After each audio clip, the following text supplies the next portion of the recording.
somebody says, yes, but you're just reading minds. So what's that about? I love that whenever I'm accused of people by being, oh, he's only telepathic. It's like, he's only telepathic. I hate that. I hate being called a telepath. But you've got to ask yourself, what is that? It's an extension of the human mind that we have not yet fully tapped into. And it's something that is inherent in each human being.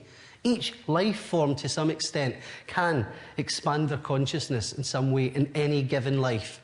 That's where you have to start to look. Most people who come for development of mediumship, most people, I say, have come because they've either had a loss or something very traumatic in their life. And it's caused them to say, there must be more to life than this. And I think that's the turnaround point for all of us. At some point, we believe that there's got to be more to life than this. What happens when we die? Is there a God? Is there an afterlife? We start to question these things. And you only have to look at life through the ages to see that there's always been phenomenal occurrences within the existence of human beings.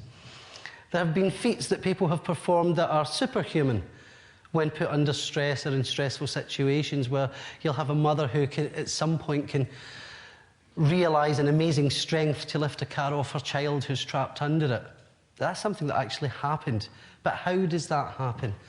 There are actual reported cases in history where people have levitated for no apparent reason. They've actually lifted up off the ground. These are things that defy physics. And it's when we actually look beyond the physical world, we see that all of us are capable of paranormal or superhuman feats and behaviour. We look at it at its simplest. We have 5 human senses. And I would say that probably no one in this room, myself included, use those 5 human senses to the fullest. We tend not to look at the things in this world that we should look at. We close our vision down to our life. We forget to look out at other people. We forget to look at the beauties of this world as well as the horrors. We forget to listen to the sounds that people make. We hear only the words.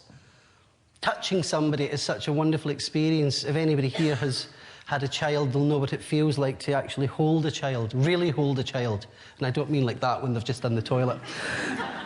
To actually feel what that feels like, to touch them, to smell something that's beautiful, to taste something that excites us in some way. We don't use our 5 human senses to their full capacity, and yet a lot of people, especially here today, are looking to develop a 6th sense without really knowing the pleasures of the 5 senses. And it's using all of these things together that actually develops psychic awareness. It's being able to tune in to other people, to actually look at them and see them. The skeptics will say of mediums that they look at a person and read their body language. And I would have to say that there are times that's true. I would never deny that, because you are using your sight for that reason, to look at the person, to look at who you're talking about and who you're talking to. We need to learn to look at people when we're talking to them. We need to learn to communicate well and know who we're communicating to. And that's one of the things I try and say to people if they're doing readings or they're trying to tune in to help someone. Really study the person that you're about to do a reading for. Don't look past them. Don't keep it all in your head. You've got to really visualise that person. And it's amazing what you will actually see when you really look at someone. Because as human beings, we are very guilty of wearing masks. And actually, we can see through most people's masks if we take the time to look. And especially if we take the time to look with compassion and the intention of helping the person that's sitting in front of us.